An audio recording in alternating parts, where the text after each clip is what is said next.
The Kent and Medway Safeguarding Adults Board is producing this learning tool to support understanding of different agencies' roles and responsibilities in relation to adult safeguarding. We will introduce a fictional case study based on learning from Safeguarding Adults reviews.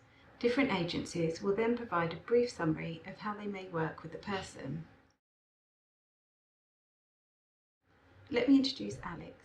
Alex is a 23-year-old and has lived in the Kent and Medway area all their life.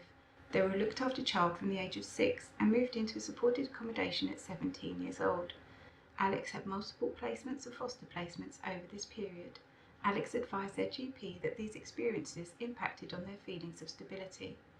Alex was attending a local catering college, but despite numerous attempts to maintain engagement, Alex was removed from the role and currently is not in employment. Alex was assessed with additional behaviour and learning needs during the school years, and later being diagnosed with complex trauma in their early 20s. Alex has a variety of diagnoses, including type 1 diabetes, which has recently been unstable, depression, which Alex states is managed well through his current medication, autistic spectrum disorder, and alcohol dependency. They are socially isolated, having moved into temporary accommodation 6 months ago, provided by the District Council. Alex is keen to move to more permanent accommodation as they feel they won't feel settled until they know they won't have to move again, and because recently Alex has voiced concerns that they feel wary of their neighbours. Alex reported that the neighbours have been threatening on occasions, which has stopped Alex leaving the house. Alex has a history of self-neglect individually and hoarding in the home environment. This is particularly the case when distressed and anxious and when their alcohol use is high. Additionally, when their alcohol use is high, Alex has repeatedly presented to emergency departments and minor injury units. These presentations rarely require any medical intervention. On occasion, they've also been detained by the police, usually because of public nuisance or disturbances, and on occasion due to the appearance of a mental disorder, requiring immediate need and care and control. When Alex is feeling well, Alex will go to great lengths to avoid service contact, regardless of whether they are needed or not. They routinely miss appointments with the GP, social worker and District Council housing officer, who oversees their social housing tenancy. Alex's sister and cousin are in regular contact with them, and both will contact services if they're particularly concerned about Alex's health and well-being.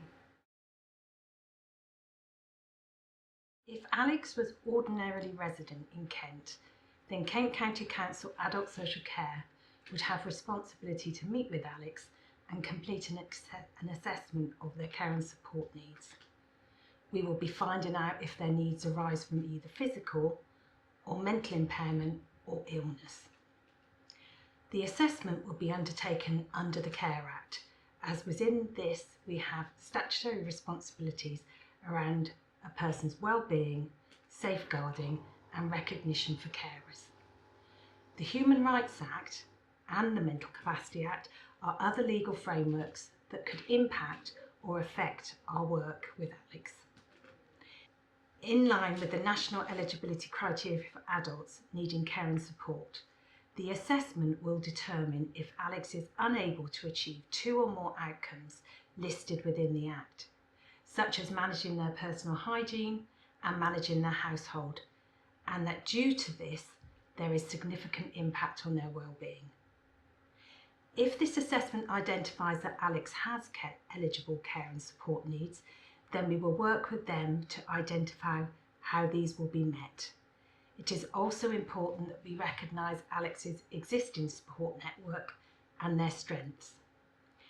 As Alex was a looked after child previously, there's a possibility that they could have been referred to Kent County Council's Adult Social Care for a transition assessment under the Care Act, which would aim to identify likely needs for care and support as a young person approaching 18. Under the Care Act, Adult Social Care are the lead agency for Section 42. When Kent County Council Social Care receives safeguarding concerns, we are required to apply the 3-point criteria as set out in Section 42 of the Care Act. This 3-point criteria firstly looks at whether the individual has care and support needs. These needs do not have to have been formally assessed at this point. The second criteria is that the individual must be experiencing abuse or neglect or be at risk of experiencing abuse or neglect This includes self-neglect. The third and final requirement is that as a result of these care and support needs, they are unable to protect themselves from harm. To meet the threshold for Section 42 safeguarding inquiry, all three criteria must be met. Safeguarding concerns for Alex may be raised in relation to the threatening behaviour of Alex's neighbour and also due to risks linked to Alex's hoarding and self-neglect. As part of safeguarding, Kent County Council Adult Social Care can ask other agencies to carry out their own safeguarding inquiries for Alex. This might involve housing investigating the harassment Alex is experiencing. Alex could refer themselves to Kent County Council. Equally, partner agencies or family and friends could make referrals. We will always ask if Alex has consented to the referral being made. A referral for safeguarding concerns for Alex could be made without consent, although it is always good practice to inform the person if a referral is being made. We would respect Alex's preferred pronouns by ensuring that our information system is updated to reflect this. This will ensure consistency from all staff around contact communication with Alex. Risk to Alex would be assessed as part of the care needs assessment or a safeguarding concern if one has been raised. As making safeguarding personal is central to any safeguarding inquiry, any risk and mitigation will be identified and discussed with Alex. As part of the care needs assessment, Alex will be asked about their communication preferences, and this will be added to the information system. In accordance with the Mental Capacity Act 2005, Alex is assumed to have mental capacity in the decisions they are making. Family members are acting as Alex's advocates. However, if appropriate, Alex could be referred for a Care Act advocate who can assist Alex in engaging with processes such as assessment or safeguarding. A family member may be considered as Alex's carer and may be referred for a carer's assessment under the Care Act 2014. Multi-agency professional meetings may be held to discuss Alex's situation through the use of the Kent and Medway Safeguarding Adults Board's self-neglect policy, safeguarding, or through the co-occurring protocol, which allows colleagues to clearly understand and identify how Alex's issues are being addressed. The lead agency for Alex would be Kent County Council Adult Social Care if Alex lived in Kent.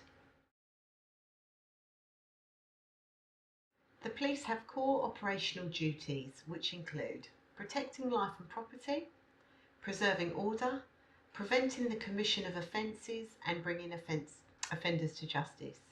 In this situation, it is unlikely that the police would have any involvement with Alex. However, there is mention in the story that Alex's neighbours have been threatening him. In relation to this, if there was antisocial behaviour, an allegation of a crime or the potential for one to occur, then Kent Police would have a responsibility to investigate and safeguard Alex. The priorities of Kent Police would be to investigate all reported incidents of abuse and or neglect against adults where a crime has been committed, and to attend all reported incidents where an adult at risk of harm or abuse is suffering or is at risk of suffering immediate and significant harm.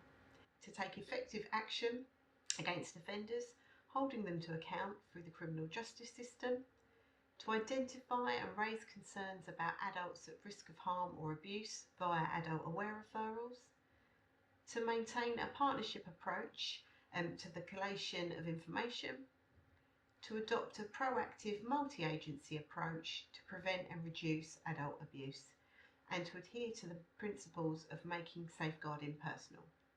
Kent Police would become involved in Alex if he became involved in crime or disorder as a victim, witness or suspect. Also, via a Section 42 referral from social services requesting a joint visit with Alex as they believe Alex has suffered or is at risk of abuse or harm. An officer from a designated adult protection department would be assigned to visit Alex with a social worker. The visit would be to establish if Alex was suffering or at risk of abuse or ill treatment, and then dealt with depending on what Alex reported or what people closest to Alex reported. Kent police officers act with respect and courtesy, so would take Alex's preferences into account. Our main intelligence recording system only keeps a record of biological sex, but a reference would be made on the system of Alex's preferences and how to address Alex. In the story we are presented with, police would not be involved with Alex. However, if we were involved with Alex, Alex would be asked what issues they were facing and how this impacted upon their life. From a police perspective, risk would be assessed based on if Alex was a repeat victim of crime, Alex's support network, any disability or learning needs, how likely Alex would be to come to future harm if not supported by police and other agencies. Police would take note of the following features when identifying risk potential: appearance, words, activity, relationship and dynamics, and environment. The police would seek to protect Alex from ill treatment and abuse and strive to prevent any further offences being committed against Alex. In the story we are presented with, police would not be involved with Alex.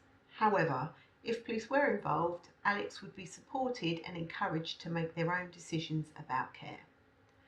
Advice would also be sought from the person who knows Alex best, if appropriate to do so, or any professionals already delivering care and support to Alex, to ascertain their views and opinions on Alex. Police would seek the least intrusive response appropriate to the risk presented. Alex would be asked how they best communicate, and if providing an evidential statement, an intermediary would be used with specialists in any areas Alex needed extra support with. For example, if Alex had autism, an intermediary specialising in communication with adults with autism would be sought to ensure Alex could express themselves openly and not be led by what they thought the police wanted them to say. As a victim, Alex would have rights set out under the codes of practice for victims. If Alex was arrested and being interviewed as a suspect, then an appropriate adult would be used to ensure Alex understood the police procedures and was fairly treated. Medical records and social service records could also be used, if proportionate, to guide police on how best to provide a service for Alex. We would highlight the need for advocacy to social care. As above, we would also seek support from an intermediary or an appropriate adult, depending on the circumstances. We may be involved in any initial meetings under the Kent and Medway Safeguarding Adults Board Self-Neglect and Hoarding, or a Section 42 meeting arranged beyond that. The matter may also be taken to the District Vulnerability Panel if it fell outside other statutory or Kent Medway Safeguarding Adults Board processes. Police would also ensure that any referral contained details of aware and highlighted additional factors such as consent, informal capacity assessments and carers' involvement. Police would not be involved in any long-term care plans, as ongoing support and involvement is not a policing function.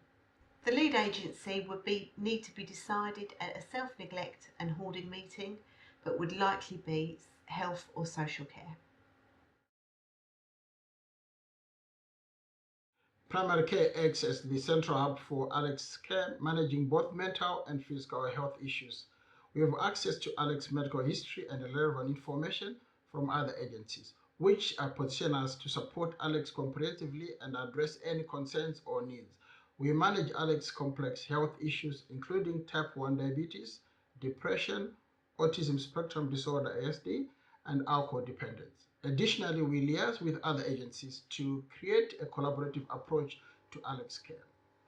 Our statutory responsibility is to flag and refer any safeguarding concerns such as risk of harm, neglect, or abuse to Kent County Council or Medway Council, depending on where Alex lives, via their online portal promptly.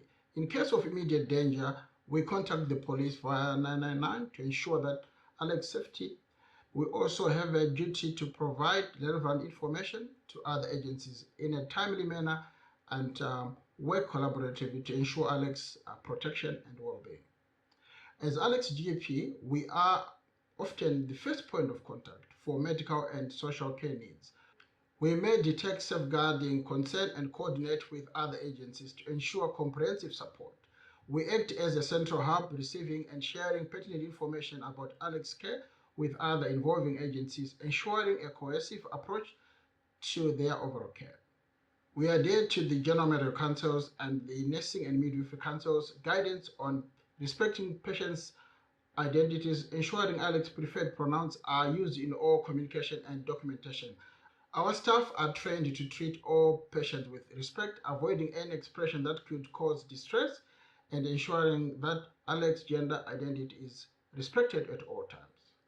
We arrange routine and emergency appointments, including home visits if necessary, to ensure continuous assessment.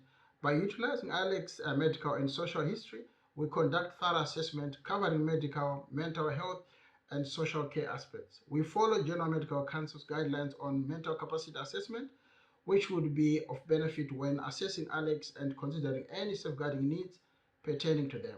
Any outstanding concerns can be discussed with the safeguarding department within Kent and Medway Integrated Care Board, as well as guidance available in the Kent and Medway Safeguarding Adults Board website. Utilizing of such resources will enable appropriate assessment and risk management.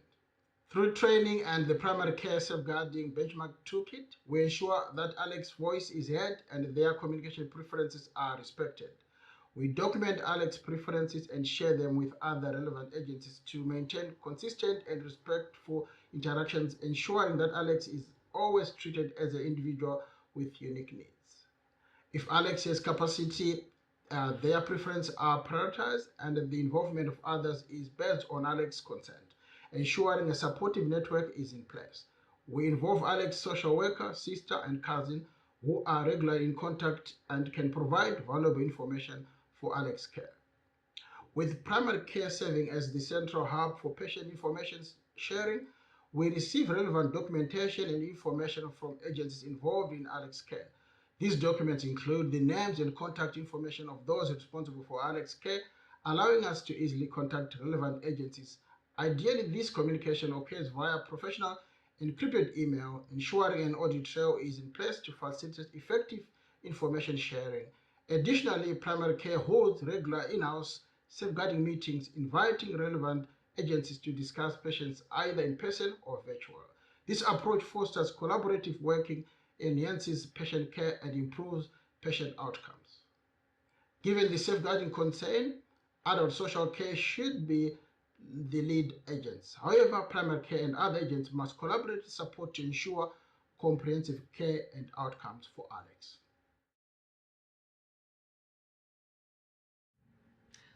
Once a referral is received, either advice and signposting to appropriate agencies would be given, or a mental health assessment would be offered.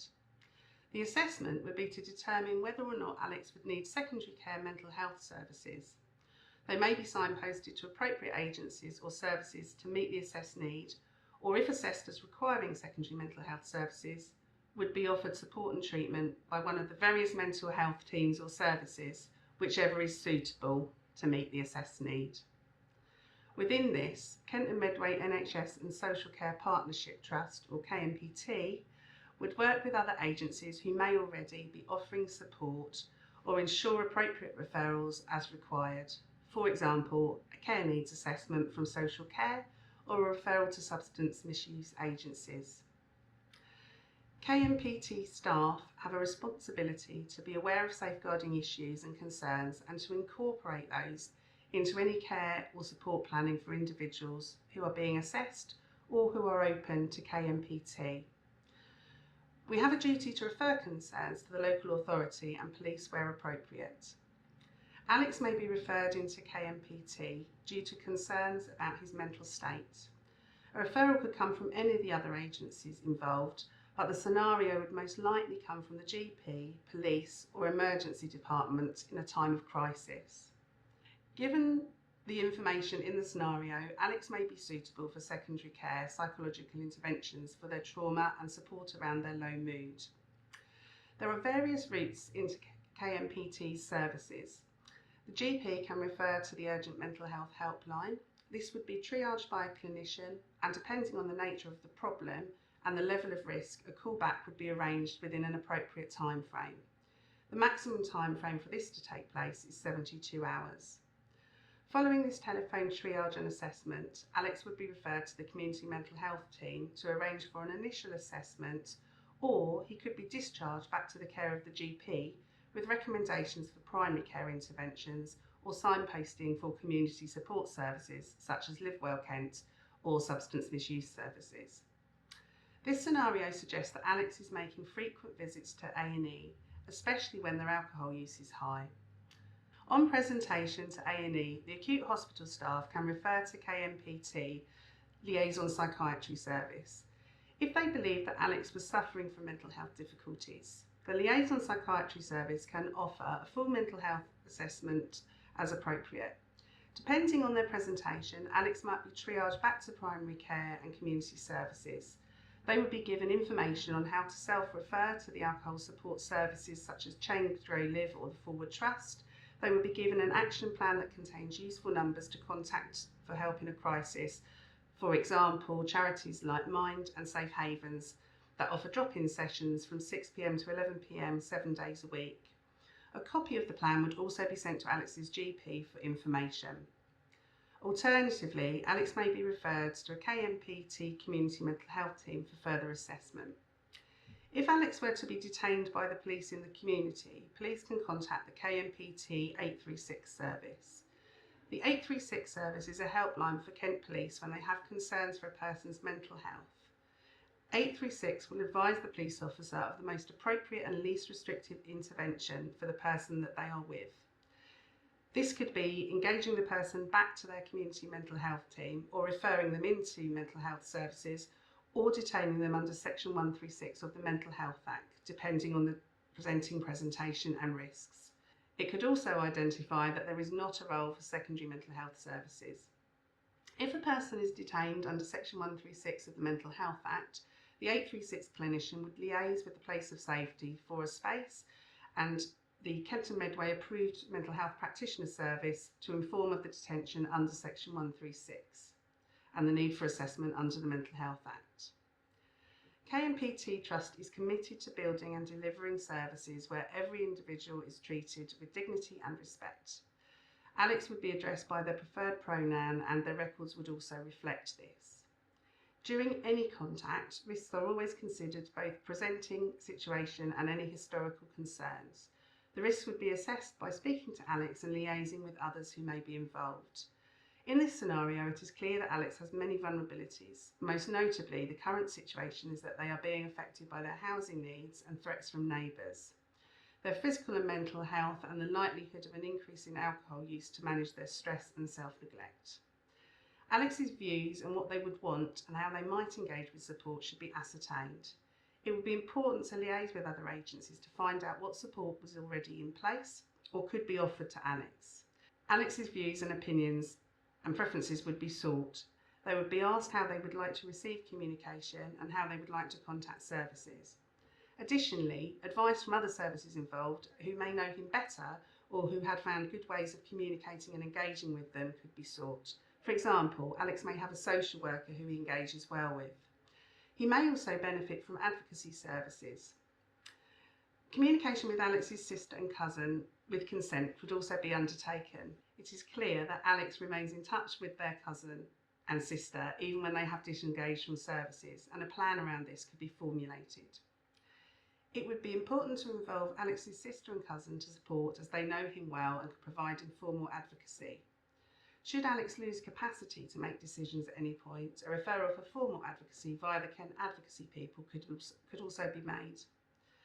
Other agencies who could support would be Kent Police via community officers and the Vulnerable People's team, Kent Fire and Rescue for safe and well checks and a risk assessment around the impact of hoarding and to check smoke detectors. The local authority may also be able to support by offering a care needs assessment and the provision of appropriate support. Open and transparent communication between agencies is essential to ensure that each agency is aware of what the other is doing and to provide and formulate joint plans to support Alex. The development of working relationships with other agencies is key. Approaches may be via telephone, email, or via invites to care plan approach meetings, professionals meetings and high-risk forums. At times, there can be difficulties with agencies' communications with each other. There are various reasons why this can happen, such as a poor understanding of their role and responsibilities, a poor understanding of what information can be shared and in what circumstances, as well as general busyness. If there is a barrier to communication, the Kent and Medway Safeguarding Adults Board's multi-agency escalation policy resolving practitioner differences could be used to facilitate this. A multi-agency self-neglect meeting or a multi-agency meeting where other risks and concerns could be discussed and plans made to support Alex should be convened. This would ensure that each agency's role and responsibility can be agreed and formalised. Other useful forums in this case might be the Complex Needs Panel and frequent attendee meetings because of his regular attendance at A&E. The lead agency for Alex would depend on who had the most input or best relationship with him, but would likely be social care in this scenario. In accordance with Kent and Medway Safeguarding Adults Board self-neglect and hoarding policy, any agency that identifies hoarding with a clutter image rating of 4 or above must consider making a referral to Kent Fire and Rescue Service. The Safe and Well team will make contact with Alex and offer them a free home fire safety visit to help identify fire risk, offer advice to reduce the risk and provide equipment such as additional smoke alarms if required. During the first contact with Alex, the Safe and Well officer will record if Alex has any individual needs that we can accommodate, such as requiring us to use a telephone interpreting service, and will record Alex's pronouns if Alex wishes to share them. The Safe and Well officer will speak with Alex to understand more about their individual needs and lived experiences. This will help the officer to understand if there are vulnerabilities that might increase the risk to Alex in an emergency situation, such as having reduced mobility, physical disability, a health condition or medication that might prevent Alex from responding to an alarm. Alex shares that when they drink alcohol, they can fall asleep, forgetting about food cooking on the hob. This has led to food burning and some smoke, but no alarms were activated. The Safe and Well officer responds to this by giving Alex a mechanical timer to set when putting food on the hob, installing a heat alarm in the kitchen and an additional smoke alarm in the living room, as Alex states they usually sleep here rather than in the bedroom, which is too cluttered to use. The officer also discusses if Alex has any worries about their drinking and how to access support. The officer assesses the level of hoarding in Alex's home using the clutter image rating and considers the impact on Alex's lived experience. Alex can't use the bedroom as there is clutter image rating of level 8, but the kitchen is clutter image rating of level 4 and it is possible to cook, and Alex's bathroom is easily accessible. The officer records that the hallway is clutter image rating level 6, which makes it hard to access the front door as an emergency exit. Alex shares that they are sometimes unsteady on their feet, so the excess clutter increases the risk of Alex falling. Alex is advised to clear the exit to make them safer at home, and Alex feels this is achievable. The Safe and Well officer creates a location notice for Alex's address, which informs Kent Fire and Rescue Service crews attending in the event of an emergency of the risks from the clutter image rating levels of 6 and above hoarding, and that Alex may need assistance to evacuate in an emergency. As the risk of excessive fire loading at Alex's address is extended to their neighbours, the neighbours will be offered a home fire safety visit, and Kent Fire and Rescue will check that there are working water supplies in close proximity for emergency use. As a protective factor, the officer finds no evidence of dangerous smoking habits, so no mitigations are needed. The Safe and Well officer explores if there are other signs of self-neglect. Alex is worried that they feel unsteady because they sometimes forget to take their insulin and may have missed some medical appointments. Alex says they have an adult social care worker but have lost their number and is not always home when they visit. Alex would like support, and so the officer asks for consent to contact adult social care and re-refer under adult safeguarding if necessary. Alex will consider self-referring for alcohol dependency support and has taken down the relevant details. The officer will also go back to the identifying agency and discuss holding a self-neglect meeting so that all agencies can come together and discuss a plan to support Alex, as well as following internal Kent Fire and Rescue Service safeguarding procedures. Ultimately, we strive to provide quality healthcare to meet the needs of our service users and patients. This would include assessment, treatment, review, working alongside other agencies and with families where appropriate. Community health providers are required to have safeguarding teams based within their organisations. These are responsible for ensuring their staff are compliant with their statutory safeguarding responsibilities, including training of staff. These teams act as a resource where staff are encouraged to ring for advice and signposting when they are unsure about what action to take. Staff who work mainly with children and young people access regular safeguarding supervision where they will bring complex cases such as Alex for discussion. In addition, clinical staff receive regular one-to-one meetings where these can be discussed with their line managers. All staff are required to undertake the relevant level of mandatory safeguarding training. Training compliance is reported to the internal boards and to the Integrated Care Board. Through training, staff are made aware of their responsibilities and relevant legislation such as the Care Act, Human Rights Act, Mental Capacity Act, Children's Act to promote legal literacy and practice.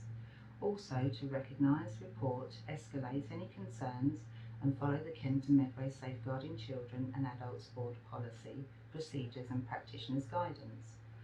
The Looked After Children's Services undertake yearly reviews and support the care leavers process and could have been signposting Alex with their social housing tenancy at 17. They would work alongside other agencies such as social care to support a smooth transition with Alex into adult services. Throughout Alex's school life, school nursing teams should provide services such as health screening and vaccinations.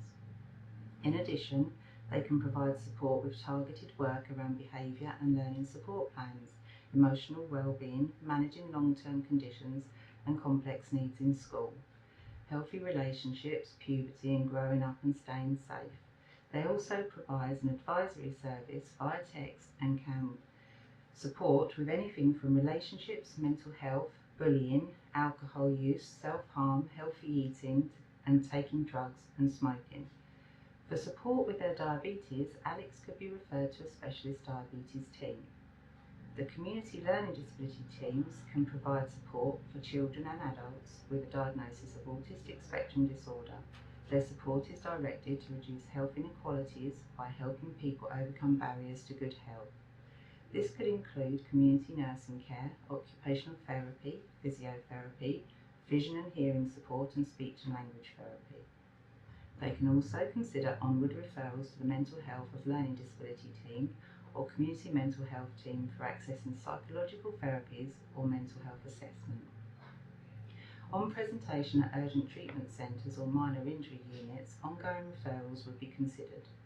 Alex would be signposted to appropriate services such as Young Minds for support with mental health and alcohol use. Community health providers have services that work alongside patients like Alex and other provider organisations when repeated attendances in emergency departments are recognised. The aim is to explore what other support could be made available to decrease attendance in these departments and multi-agency support plans formulated. Equality and diversity policies are in place and frontline clinicians have responsibilities to check Alex's preferred pronouns and ensure this is documented on their record from first contact so that all staff are aware and refer to as per Alex's preference. Community health providers, including urgent treatment centres or minor injury units, would identify that Alex has complex unmet needs through asking pertinent questions regarding mental health, alcohol usage and signpost accordingly, including raising a safeguarding concern if needed. Electronic record keeping systems have risk assessments inbuilt to assess risk. There are key risk assessments that need to be completed by staff, such as the holistic assessment. Depending on the outcome of these, staff are required to take relevant action, such as referrals for care, support, mental health or GP. Community pharmacy teams are able to support if there are any medication risks and would undertake an assessment liaising as necessary with the prescriber to minimise medication or reduce the risk. For any self-neglect concerns, staff are signposted to the Kent and Medway Safeguarding Adult Board policy guidance that outlines action to take to support people that self-neglect or demonstrate hoarding behaviour, including risk assessment using the clutter rating tool and a criterion to consider when escalation is required. Community health providers adhere to the NHS accessible information standards to ensure that a person's communication needs are known. This is documented on the person's record. For people with a learning disability and/or autism, a communication and health passport is encouraged and promoted to aid staff in having effective communication with the person and to help establish any concerns, needs and personal preferences. All practitioners undertake mandatory consent and Mental Capacity Act training as part of their induction.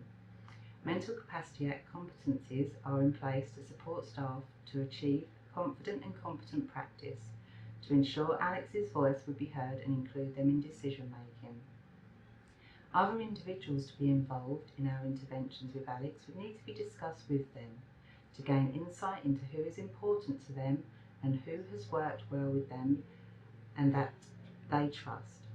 As Alex has a sister and cousin who are in regular contact with them, it would be important for them to be involved in any care and or support decisions. Other friends could also be involved. Alex could be referred for an advocate to support them.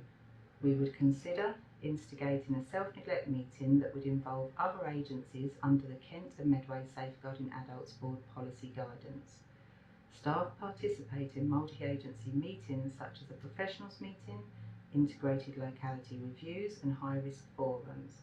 All of these would assess risk and explore appropriate management plans. Staff would participate in any best interest meeting if Alex was believed not to be able to make their own decision following a robust capacity assessment.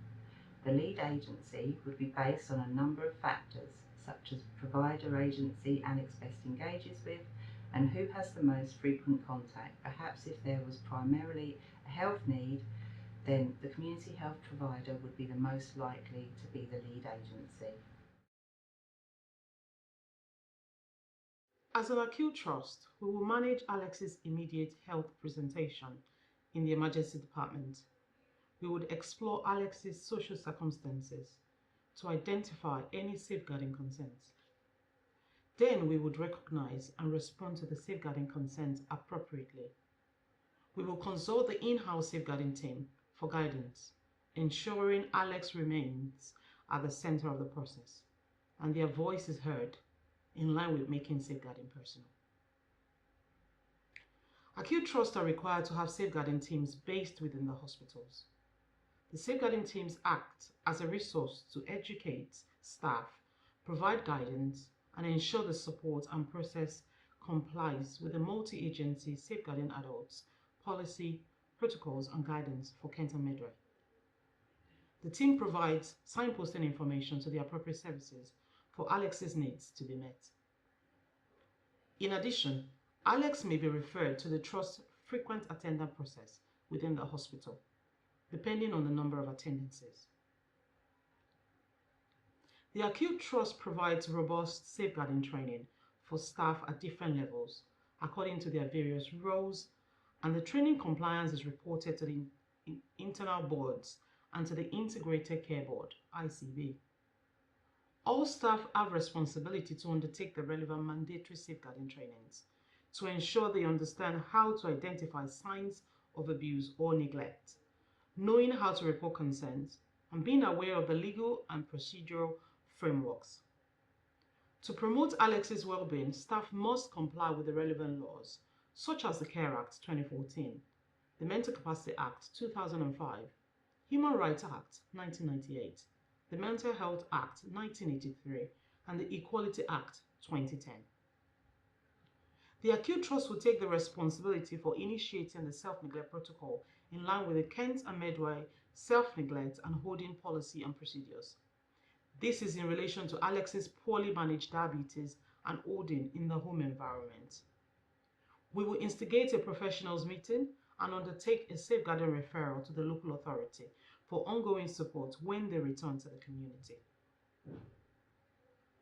The acute trust become involved at the point of Alex coming to the emergency department, as we are open 24 hours a day, 7 days a week. Our purpose is to determine and treat the presenting health condition, such as alcohol-related illness or injury, complication from their diabetes, or a mental health presentation. We will refer appropriately to other services within the hospital, such as alcohol misuse services, diabetes nurse, specialists, or externally, such as the liaison psychiatry service. We will take responsibility for effective information sharing with relevant agencies to ensure we have collaborative working for the care needs of Alex. Additionally, there are diabetes services that could be provided through outpatient services.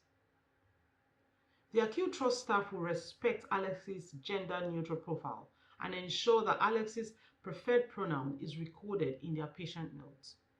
Although the electronic patient records will continue to identify the gender identified at birth, nonetheless, their preferences will be noted on the hospital system and it will follow through on their patient journey within the services.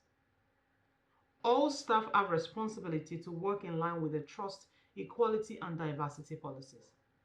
They have to be up to date with the mandatory equality and diversity training.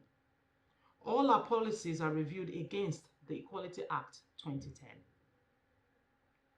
Alex will be triaged upon entry to the department. This might include risk assessments around their mental and physical health and safeguarding risk. They will undergo a physical health assessment with appropriate medical tests and investigations.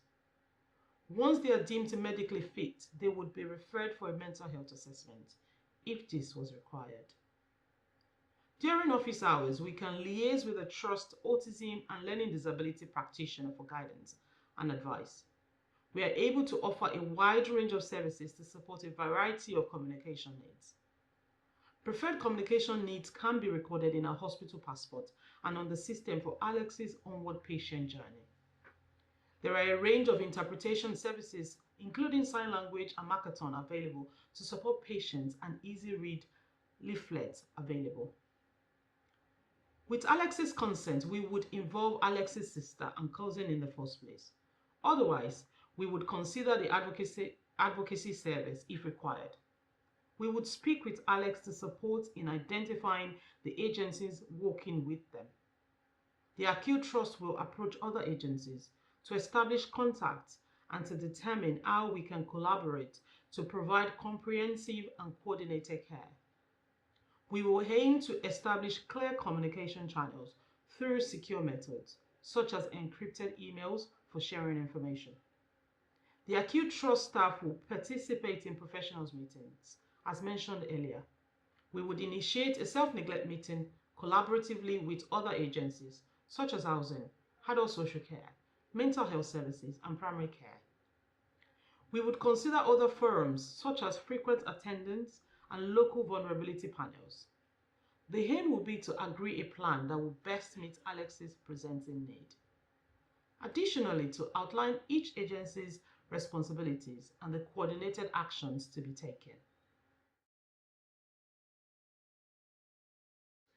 Hi, my name is Kelly Webb and I'm the Health and Communities Manager at Sevenoaks District Council. I'm going to explain a little bit about the roles and responsibilities of district and borough councils within Kent when dealing with an individual such as Alex. The main responsibilities of councils in situations such as Alex's relate to housing. Councils have duties under the 1996 Housing Act if someone is homeless or threatened with becoming homeless. These duties would be to carry out an assessment and produce an individualised personal housing plan. In Alex's scenario, they have been placed in temporary accommodation, which could be under the relief duty until the application has been completed. Wherever possible, councils will try to place within the local area, but that isn't always possible if suitable accommodation isn't available. In Alex's scenario, we would encourage them to report the antisocial behaviour to the police on their accommodation provider. The council would also refer the circumstances to the Community Safety Unit, known as the CSU. As part of the assessment, the council would look at the circumstances that led to someone becoming homeless or threatened with becoming homeless and assess what would be suitable housing. This would include identifying if there are any care and support needs. If care and support needs are identified, a referral for support, such as to the local authority for a care needs assessment or referral into social prescribing services, may be made. In addition, to help Alex with housing, there are a number of additional functions of councils they could get further help. Every council has its own community safety unit, which will discuss repeat and vulnerable individuals. The community safety unit would pick up scenarios like Alex's from their housing teams or via CSU partners, such as the police. The CSU will refer individuals onto more specialist meetings, such as the local area vulnerability panels or community MARICs, which is the multi-agency risk assessment conferences. These meetings have a range of statutory and community agencies attending, including Kent County Council, district and borough councils, NHS, and substance or mental health services. Basically, whoever is needed to help that person. That person would then stay open to the group until they've received the assistance they need.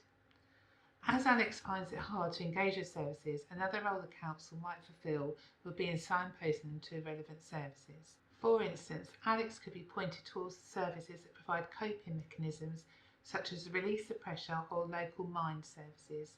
Depending on their needs, councils could also signpost the support on financial issues, cost of living support, including food banks and a range of other services. Councils do not have a formal policy on pronouns, but each customer or resident who contacts the council is addressed according to their wishes, and staff would update any customer databases to reflect this information.